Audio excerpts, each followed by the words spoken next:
পুজোর ছুটিতে ক্লাস করতে হবে শিক্ষক শিক্ষিকাদের, এমনই গুরুত্বপূর্ণ নির্দেশিকা জারি করা হয়েছে West Bengal Council of Higher Secondary education.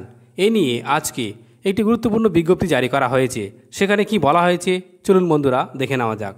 দেখুন বন্ধুরা, আজকের তারিখ এবং এই যে নোটিফিকেশান, যেখানে পরিষ্কার বলা হয়েছে অনলাইন ক্লাসেস অফ সেমিস্টার 2, অর্থাৎ ক্লাস 11-এর সেমিস্টার 2 এর ক্লাস হবে, যেখানে এই জন্য নির্দেশ দেওয়া হচ্ছে সমস্ত HOI, teacher, student, guardian and স্টেক হোল্ডারদের।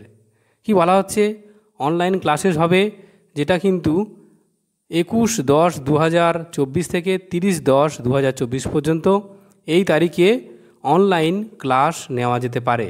তবে দেখুন, on the basis of mutual understanding, ভালো করে দেখে নিন, এটা কিন্তু জোরপূর্বক নয়, মিউচুয়াল আন্ডারস্ট্যান্ডিং বলা হয়েছে। অর্থাৎ teachers and student HOI are requested to take necessary measure accordingly. All concerned are requested to extend cooperation so that loss of academic days of semester 2 may be minimized.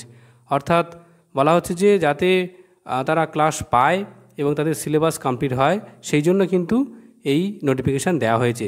এবং আবারও বলছি, এটা কিন্তু সম্পূর্ণ mutual understanding, অর্থাৎ নিজেদের মধ্যে mutual আন্ডারস্ট্যান্ডিংয়ের মাধ্যমে কিন্তু এই ক্লাসগুলো করতে হবে, জোরপূর্বক কিন্তু নয়।